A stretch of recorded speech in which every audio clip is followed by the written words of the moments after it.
have anticipated what we were going to be doing or how we were going to be working in this. If we looked at the start of 2020, I don't think anyone could have anticipated the year that we've had. And what I saw in around March and April time was a lot of the people that I was mentoring, a lot of my peers, they were struggling. Not only were they struggling with the adaptation from working virtually for a predominant amount of their time, but also being able to handle such topics such as risk management.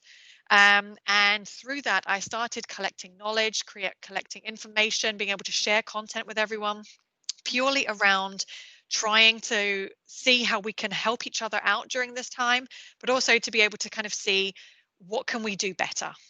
So this is where this presentation's come from. So during the session today, we're going to have a little bit of a background around risk management. I'm not going to go into it in any great detail. I'm not going to be showing you graphs or anything like that. And then we're just going to go into an overview about what changes during a pandemic and what we have actually seen. And then I actually want to spend quite a bit of time looking at what you can do. So what you are able to do as a person, as a project manager and as a leader in your organization right now in managing risk, in working and facilitating this, facilitating this process. So one of the things that is something that often gets misjudged or misunderstood is that risk management should be managed throughout the entirety of a project lifecycle. Now, how we approach risk, how we do risk at the moment, it needs to change. Simply because in a lot of the projects and a lot of the organizations that I speak to, risk management is something that they do at the start of the project. They may fill out a risk log, they may even do a risk workshop, but they kind of get it all shoved away. It all gets kind of put into an online SharePoint site and then forgotten about. Where we're seeing now and where we are living and how we are reacting to change, it has now had to become such a daily part of our lives, but also a daily part of how we like to work. And one of the things that we also need to realize is, although the corona pandemic has come as a shock and quite a massive shock, it is not unique, nor is it unexpected. If we look at the past decade, there have been outbreaks of SARS, there have been outbreaks of MERS, and all of this was kind of, the writing was on the wall almost to kind of predict that something of this magnitude was going to be happening. And we are living at the moment in a key time, and a key time where uncertainty is the key factor of every part of our lives. It's not just around travel restrictions, lockdown, redundancies. All of this is affecting how we are managing risk in our projects, but also how we are managing that as an individual, how we are coping with the potential of having, our children at home, homeschooling, or how we're coping with the fact that we're not able to, go and visit family, we're not able to travel. All of this is, something that we have to adjust and we have to take into consideration. Now, as project managers and organizations, the responses to not only the corona pandemic, but also how we manage our projects has also been unprecedented. If you look at the digital transformation that has gone on in the last 6 months, let's look at Teams just as an example. So the Teams software was a bit of a clunky basic product. Yet in the past 6 months, it has evolved into something where we now have breakout rooms, into something where this software and this, the way that we are using these products has dramatically changed. Organizations that were previously paper-based have been forced and must move into a digital sphere. So in one of the groups that I was talking to recently, they said that, up until about April time, they were having to print out a contract, sign it on with a physical pen, scan it back in, and then email it. And that was the only way that they could do it. Digital signatures weren't accepted. They weren't able to kind of handle it in any other way. And suddenly, everyone's working from home. Maybe they don't have access to a printer or a scanner. And they're suddenly thinking, oh, what do we do? That's how many organizations were kind of forced into digital transformation, whether or not they liked it or not. It was very much an adapt or die situation.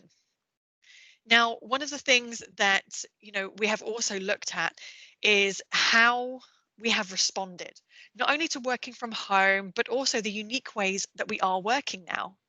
Now, I'm sure most of you have probably had a bit of experience anyway about working virtually already. So you might have been working with remote teams in India, China, the US, but now when you're kind of forced behind a screen and you're forced into an isolar room, it can be very unnerving. It can be very isolating. And one of the things that we also need to be aware of when we're looking at, risk management and the risk within our projects is also about the human toll and the effect that, being in a lockdown or being in this situation has on our teams and the risk that can potentially give to us. Now, one of the things I would like to ask, as this is a best practice user group, is also understanding about how you are approaching risk in your organizations. Has it changed over the past 6 months, or has it kind of remained the same? So if anyone has an experience, please come off mute and share your knowledge.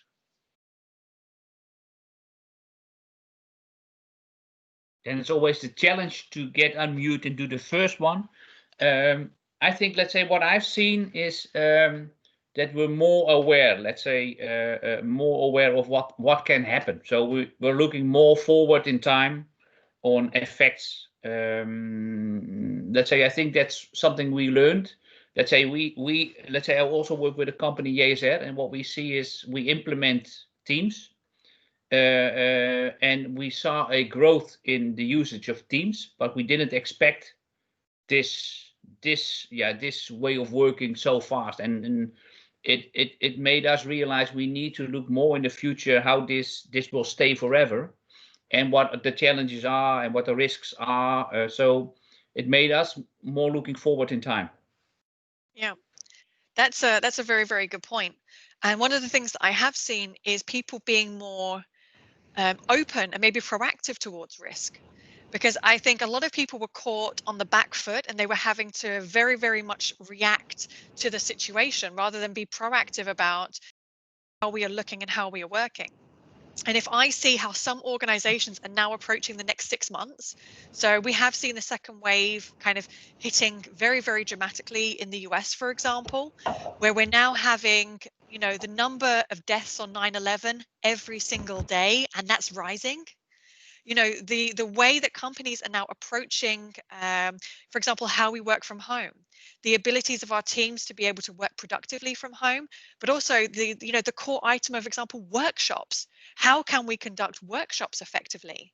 And really kind of seeing that development and seeing how risk is now being put to the forefront of organizations, whereas previously it was maybe kind of shoved into something that you have to check off, rather than being, a focal point of what we are going to be doing.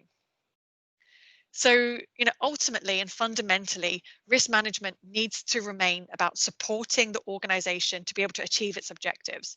So I like to consider this as being like that circular bubble around an organization where we can look at what is the potential issues that we're going to be facing, what are the risks that we can foresee today, and looking at not just the risk identification, but also looking at the risk that we can foresee within our teams, the risk mitigations that we are able to do, but also the type of risk that is existing. Now, a lot of this is also around the basics of positive risk, because as I mentioned, digital transformation was something that kind of came about as a consequence of it, but it's actually been a great positive risk that has happened, and as a consequence of what has happened in the pandemic. So we also need to realize that, risk isn't just something that you can kind of check off anymore. It has to be something that you live and breathe as part of your daily activities. But that doesn't mean that you have to be scared about it. This doesn't mean that you have to worry about what is it, how can you make sure that, that you're not seeing risk everywhere, and that you have to kind of have a little bit of a gauge inside your teams, but also within you as an individual to be able to manage the risk that you foresee in your immediate project sphere. Now, one of the things that I've also seen around identifying risk, this has dramatically changed with how I work virtually. So normally when we were, on site at clients or with teams, we would have a big workshop. So we'd get everyone in a room, and I would spend around 2.5, 3 hours, and we would do an entire facilitation on the risks that we can foresee, how we're going to mitigate them. We were categorizing them, prioritizing, and we were making sure that at the start of the project, we had a very solid risk plan that we could then use and build on, kind of moving throughout the project and having a look. Now, one of the things that I always used to say when I was giving these workshops was, the act of God, the act of God that no one could predict. And in 2010, that was around the Icelandic eruption. And I used to be able to say, you know, I was running a project and we had never foreseen the Icelandic.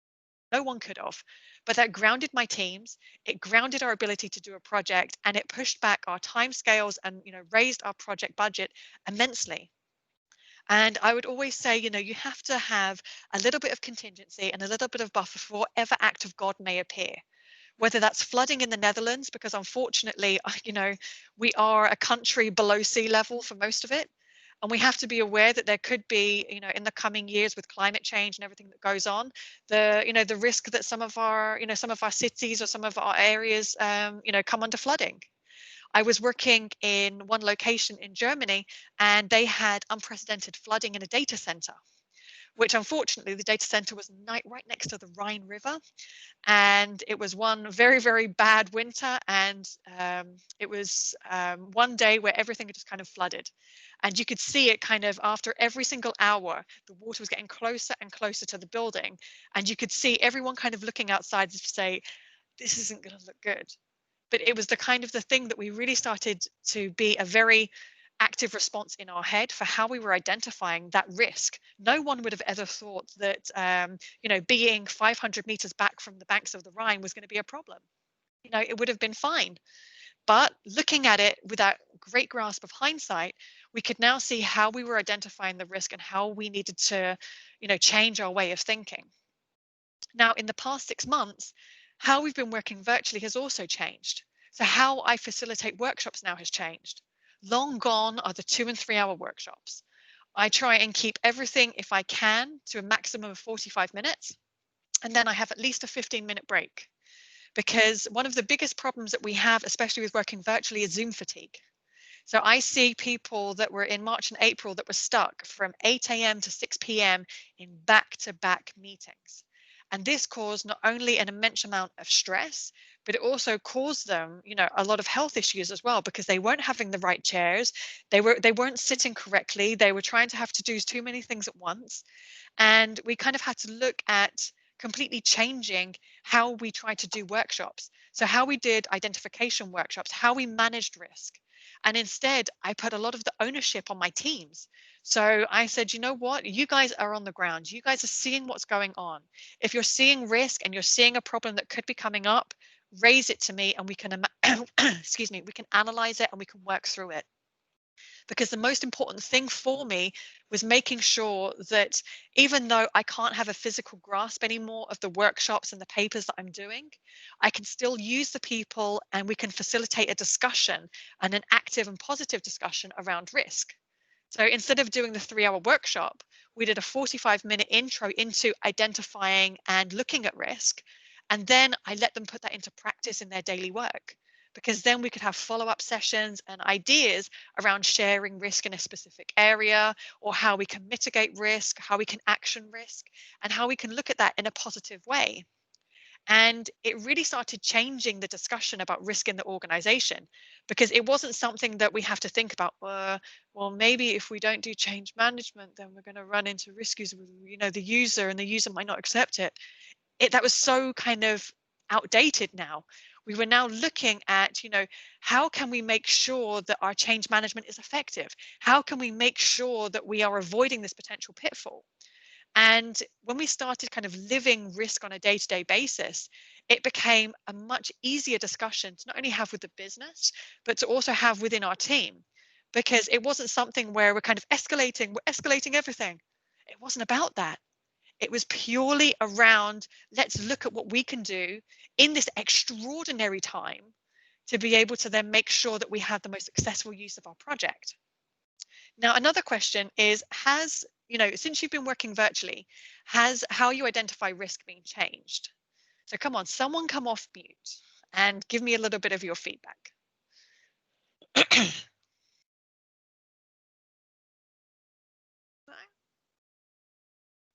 Okay. Hi, this is Hetty. Hi, Hetty. Thank you. Hi, I'm a IT project manager, and to me, I find it more difficult No, well, identifying risk at the beginning of the project, that's not difficult. Hey, you always have the same kind of risk you know about, and then there's some project specific risks, and you can mention the risks just like you said earlier. Hey, you write them in an Excel sheet or whatever, SharePoint, and then that's it.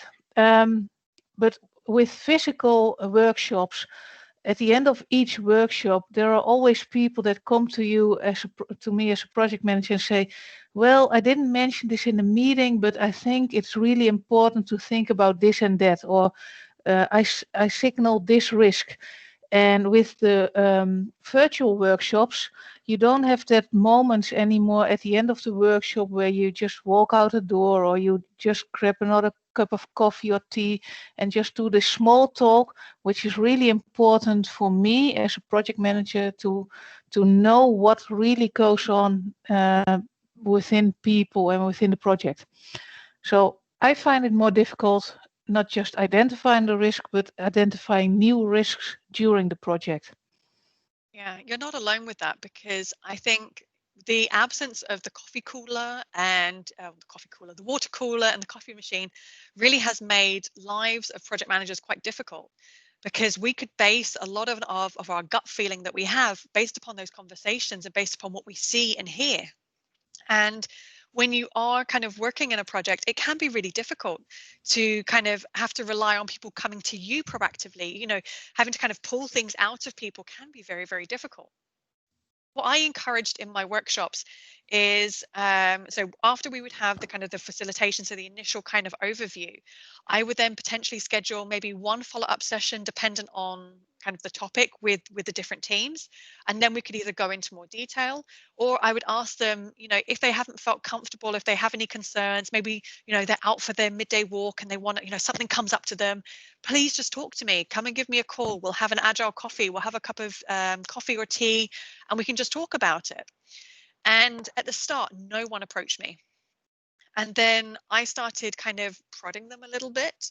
And I started in my updates I would regularly have with them.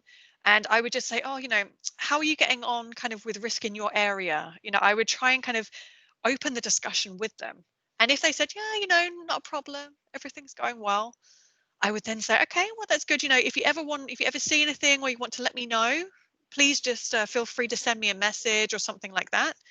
And it would really be an eye opener to see who actually came back to me with some of the feedback.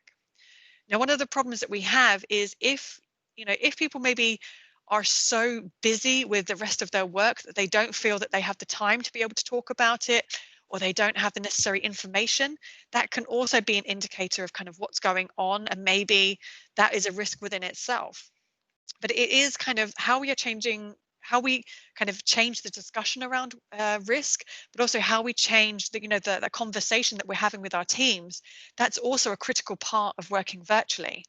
And what you're talking about, that missing piece, that missing conversation piece, that is something that is really, really valuable for us as project managers. One of the things that I have also been doing is I have been encouraging people how to work virtually, how to lead virtually. And I've been encouraging a lot of project managers to don't forget the human factor, I call it. And I'm encouraging them to maybe spend 5-10 minutes kind of really getting to grips with their teams, talking about kind of how they're getting on, reaching out one-to-one with different team members, and really kind of focusing on building that personal and human connection with the team, to then build that trust, which will then help me further on in the project. Because if I have that trust and I have that relationship with them, they're more likely to come to me if they have got a risk, or they're more likely to say, I'm not sure if this is anything, but. And that can really help me in kind of being able to manage the project effectively. So maybe have a think about that and kind of seeing if there's any way that you can kind of, replace the water cooler or replace the coffee machine, and see if that might help with your teams. Because that's also one thing, that I found is at the moment there, and especially kind of I would say in the last month or so that I've seen this, that, you know, the Netherlands has been kind of slowly we've had the intelligent lockdown where, you know, we've had cinemas open, you know, restaurants are kind of partially open, but there's still a lot of fear. There's a lot of anxiety in the environment and the atmosphere that we're going around. And, you know, yesterday with the press conference where, you know, there's going to potentially be harsher restrictions, there is a lot of nervousness in, you know, in organizations and, you know, as a country as a whole. And one of the things that I have been encouraging my team to look at is looking at your role within the project. Look at your role within the organization. Are you going to be, you know, the calm force in the storm, that calm person that can remain level-headed? Or are you also going to be kind of worrying and running around and being concerned? Because that can also help with people being more open and willing to talk to you if they realize that, you know, you're not going to be over exaggerating or extremely worried or anxious about what they're going to report back to you. And being that rational, calm figure can also really help in kind of identifying risk, because you can have a look and see kind of what you know, what happens and the changes that might be going on in your organization. Now, one of the things that I have seen, and this is a source from KPMG, was some of the different things that we had around risk management for, I'm going to say, before COVID and after COVID, they've really changed. So if you look at kind of before COVID, there was quite a static overview, I want to say, about risk. There was kind of, it was a check in the box. There was always this kind of focus on being compliant, you know, for audit perspective, or kind of doing it for, you know, milestone or project reviews. And, you know, it was very much considered to be quite stagnant. So, you know, not very moving at all. And then what I've seen, you know, from about March, April time is things started to change. And instead of it being more of an internal focus on, you know, the risk that we see within our organization, we started looking outwards, looking at the external focus that we see, looking at the strategic risks and the collaboration that we can have as individuals, and then seeing how we are able to kind of manage this, you know, moving forward. So this isn't just going to stop once this pandemic is over. It's going to be something that I hope is going to be a permanent shift and a permanent change in how we work, you know, permanently. And, you know, being tech enabled is one great thing about that. You know, I can, you know, if we look at kind of, you know, March, April, May time, a lot of us were doing Zoom calls. So we were having, you know, family quizzes. We were doing, you know, team chats with, you know, the different softwares. And now we're kind of getting into a winter period where we aren't going to be seeing people as much, or there are kind of different ways of being able to kind of collaborate. And we are seeing so many new softwares becoming available. You know, if we look at, you know, purely like collaboration, you know, there's the Microsoft whiteboard, there's concept board, there's so many different opportunities and, you know, available options for being able just to collaborate. And I think that is a really good sign and a positive sign of how we can continue to not only work effectively virtually, but also how we can become more dynamic and how we can continue to push this moving forward so that then we do have a more productive working environment and a working atmosphere. Okay. Would anyone like to say anything? Now, let's say, I think from the BPUG we see the same. Let's say the BPUG seminar was an annual event in the Jaarbeurs in Utrecht, and it was always planned there with live visits, meetings, and what you saw shifting. Hey, we are going the right way, we are moving the wrong way, so we need to become proactive instead of, let's say, this event costs the BPUG a lot of money, so and you need to arrange the location, catering, etc. So because of this change, even our internal organization needs to become more agile on, okay, what moves us and what are the moments where we need to make decisions.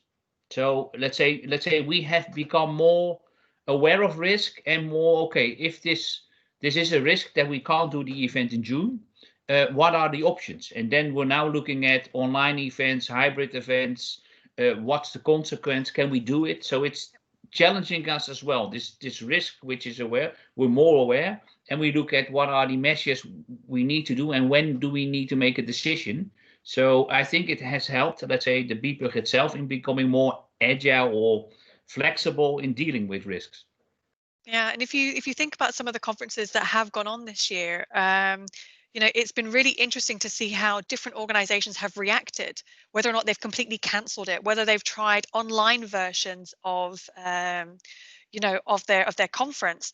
And I've seen some great some great conferences that have built an app, and you can now do everything via your phone. So you can watch all of the conference events, you can participate, you can have Slack channels, you can do different things.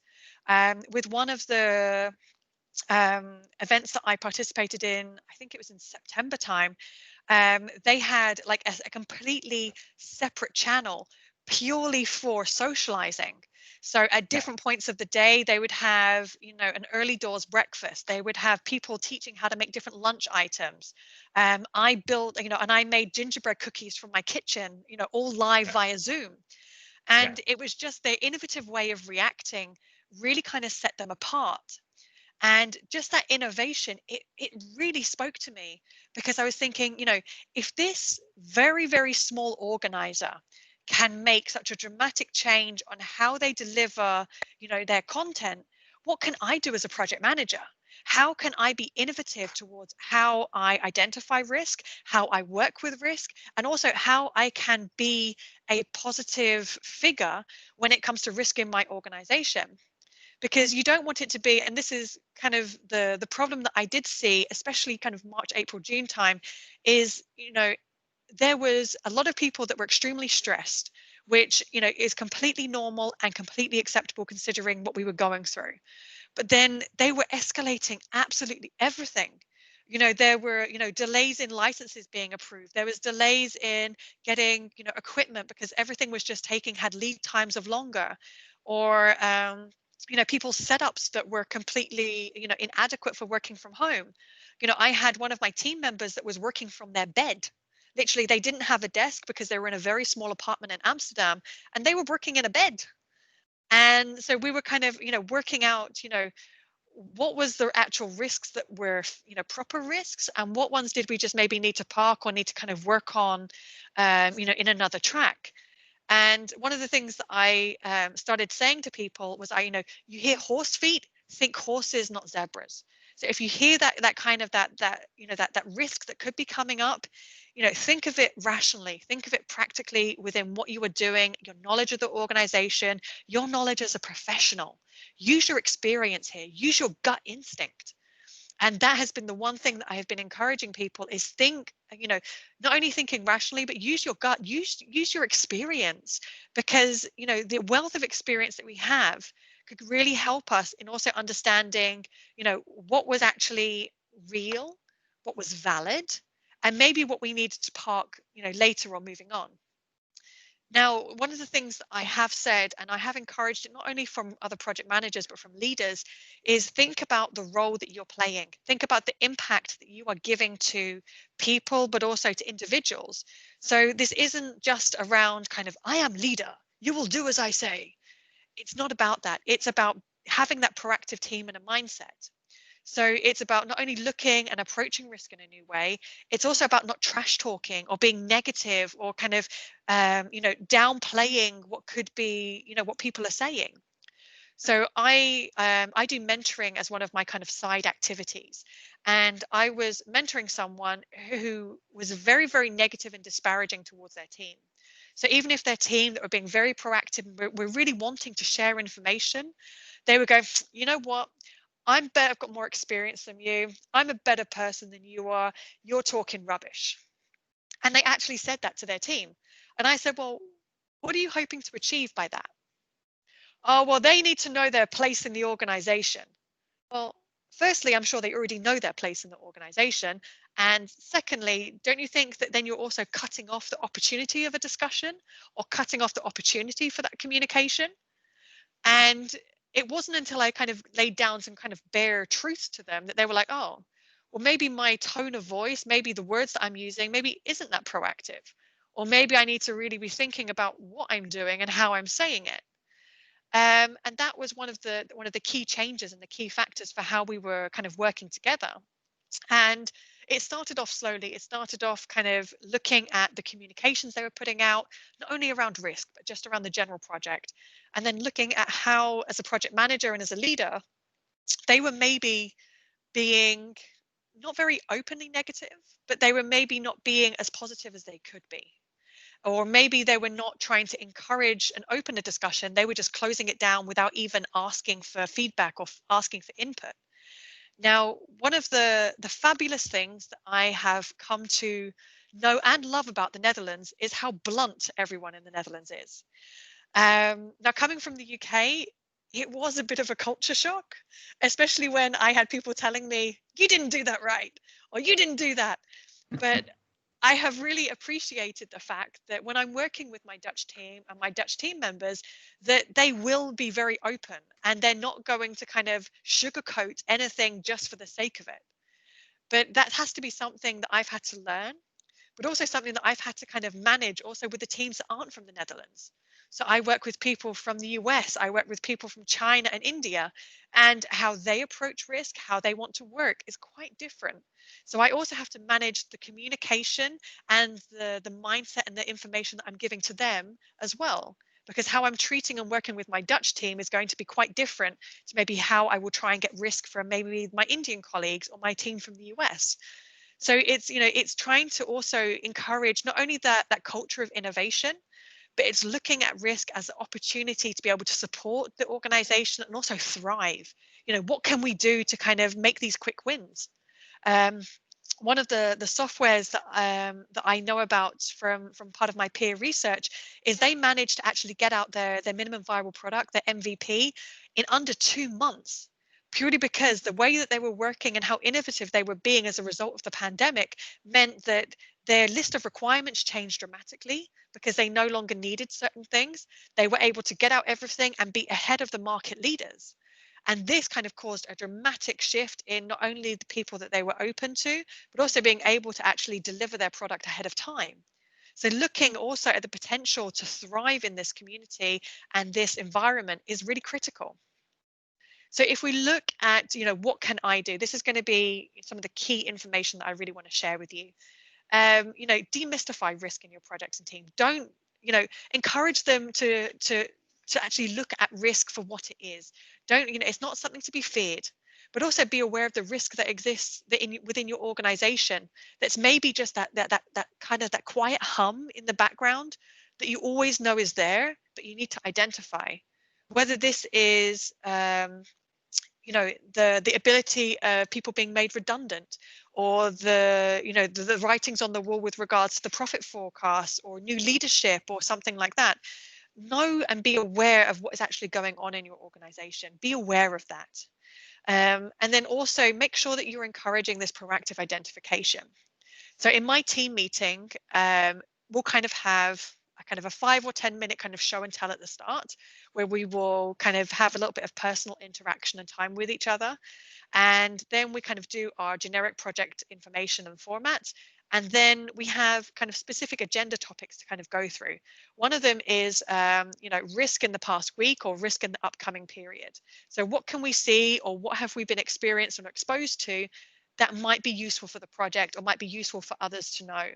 And we use that as a sharing platform.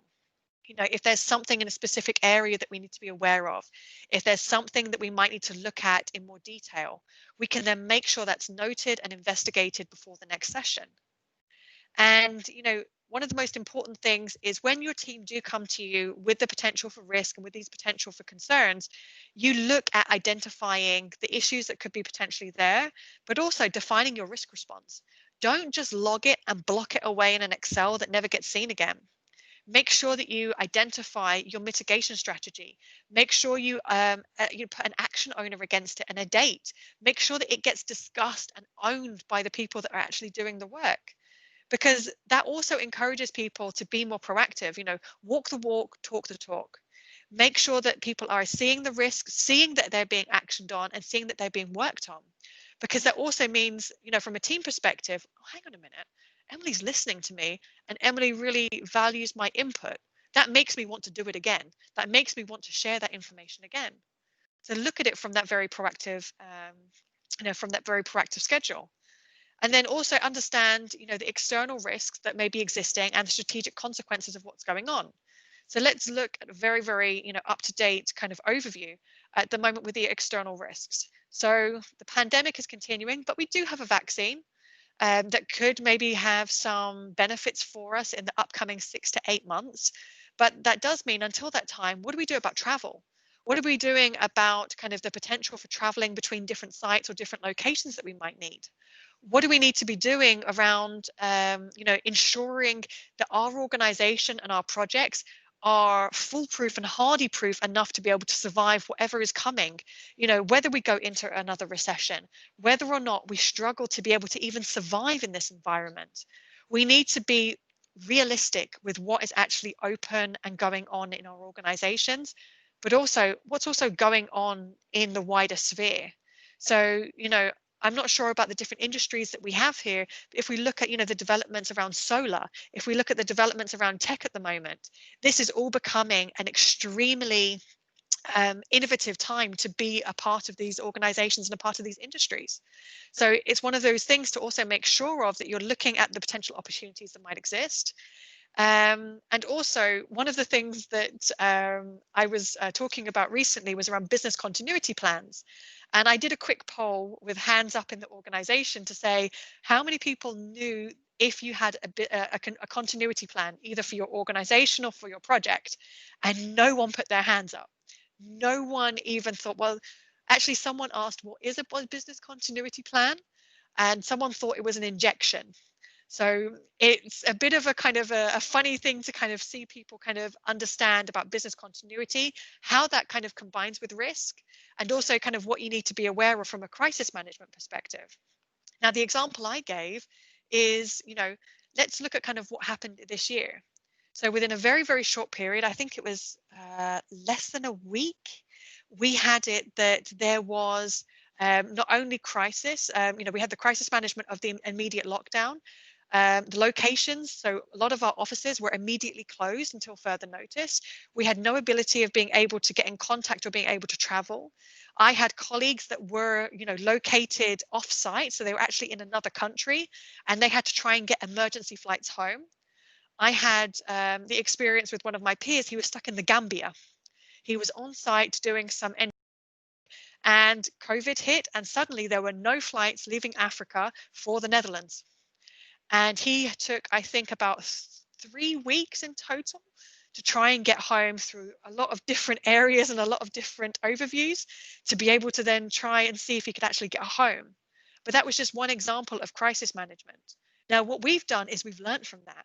We've built on that to be able to say, okay, let's look at what we're doing. Let's look at the rules that we have in place, the processes that we have in place, so that if we do have people that are on site at a client, if we do have people that are in the middle to nowhere, in the middle of of a mine, that we have the ability of being able to get them home, or we have the ability of being able to contact them and being able to work virtually. Now, I'm lucky that I have got the right processes and the right kind of foundations in place to be able to do that. But if you don't, consider starting that discussion with your management. Consider starting that discussion with people that can maybe support you in trying to champion this, because this is one of the easiest ways to make a very, very quick win if and when this ever happens again, because it will just help us in being able to not only manage kind of the issues that we foresee, but also kind of what's going on. Now, another thing to also look at is, I call these kind of the 3 R's, which is react, resilience, and recovery, is you need to assess also what's the new normal. What does it look like for your organization? And what does it mean from a medium to long term? So make sure that you understand what this is like for you, not only in your organization, but for your projects. It's also looking at your resilience. So for me, this is all about the human factor. This is how I can make sure that I can limit the negative impact on my team. So I try and create a lovely bubble of calm and peace and serenity, so that then they are actually able to work without the, the negative influence or the kind of the outside noise. And then recovery. I try and make sure that my team are aware that not only if they are struggling with that mental health or with stress, that they are able to kind of reach out to me, but we can also see that if there are risks that are happening and risks that are occurring, that we can mitigate that immediately, that we can make a very, very quick process to be able to do that. Now, if we look at kind of the new normal of what we're going to be doing, we also need to see what is it going to look like. This is going to include, the changing role of risk management, but look at how risk is going to look like for you. What does this new normal look like? Is it going to be something where you will put in, an agenda point in each of your meetings? Is it going to be something where you look at the mitigation that maybe needs to happen and really kind of building on that in a longer term perspective? Then I want to give you an idea about some of the skills and the skills that you might need as a leader. So a couple of things that I like to call, the human factor of project management. It's kind of knowing your team, but it's also using your gut feeling as a manager and as a leader to know when something's wrong. So I have two individuals that they live alone. They have limited contact with their family because they are from another country. And I spoke to one of them and they said they had not seen another person for 4 weeks. They had not left their apartment. They had not left, the confines from their home. And they had not seen a physical person for over 4 weeks. And that worried me, not only from a mental health perspective, but just from their ability to have a human connection. And, I tried to make sure that not only was I aware and I was trying to open a good communication line with them, but I made sure that we could manage that and manage the potential issue that could be appearing from that. Because, they did start to really get very withdrawn and very isolated within themselves.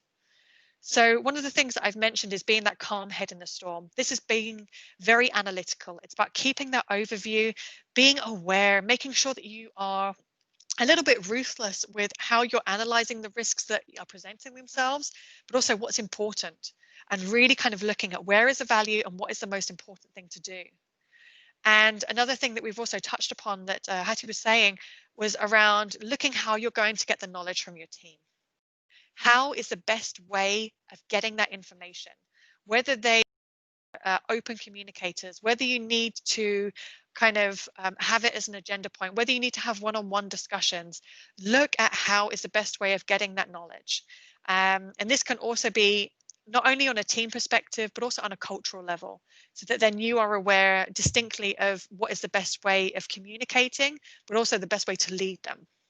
And then again on stakeholder management, just so that then you can be very clear on what's going to be happening, who you need to be talking to about risk, who you need to be involving in these mitigations and the risk discussions. And then managing expectations, it's also preparing your stakeholders, preparing the room, making sure that you're using the right tools, making sure that you're collaborating with the right people, and also using your own toolkit. Learn to know what is the most important tools for you and the most important areas for you to be able to create your own toolkit. And be smart about it, be specific, be measurable, be accurate, and make sure that that's very clear for not only you but for your teams.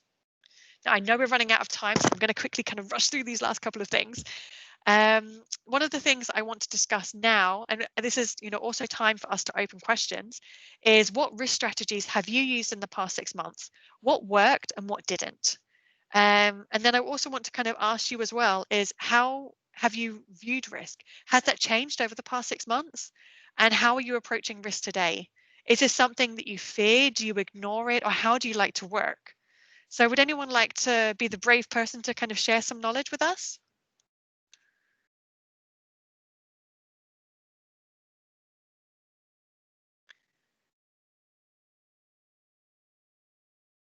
No? Now, let's say what I can share you, let's say from my experience with a company implementing software, Microsoft 365. What I've seen is that this Corona period has moved a full shift to implementing Teams and supporting it, and it has a big effect on the way we go forward. And I think that is that let's say our business plan has adjusted because of this impressive shift to digital working. Let's say a year ago or 1.5 years ago, I wasn't feeling confident sharing my screen in my, let's say in my room, having a talk like this with you. But it has shown that it's possible, that it works, that there are side benefits, because we had sessions about the informal piece, and we did a survey on how people liked it. Yeah, let's say it's, let's say, there's people who like it. There's a lot of people who say, okay, it's okay. And I personally, I don't like, let's say, I've been sitting from March at home, not visiting customers, not doing any physical sales sell, let's say, and let's say it's based on a relation and a trust, and it's more difficult to have this connection with, through a camera. So what I see is, I hope, let's say, 2021 helps us moving again to visiting some customers, making steps, but it has adjusted our business plan. Definitely. I think that's also one of the valuable things is seeing people that are proactive in how they are approaching risk and using this as an opportunity. I know that a lot of people don't necessarily like video. They find it quite intrusive. But it's also been quite a valuable way of, being able to share a little bit of your personal space. So, just in my corner here, I've got a picture of all of my kids' drawings. But that's just, it's one of those things. So we have been, one of our show and tells that we had was to show our workspace. And that's also how I found out that one of my, that one of the guys was, working from his bed, because we had that opportunity of being able to share that. But I think you're right. I think, trying to build that relationship and build that kind of that connection, especially when you are in something like sales, is incredibly difficult, especially in this virtual world. And it's something you kind of have to change and adapt towards. Yeah. Yeah. So that was basically my last slide. If anyone has any questions after this and they want to reach out to me on LinkedIn or email, please feel free to do so. I know that it can sometimes be something that you kind of need to have a think about and then see how you want to work kind of moving forward. But I am more than happy to have any sort of feedback, or if you have any questions that maybe you don't want to ask in this forum, also please feel free to reach out to me, because I'd be more than happy to support and answer.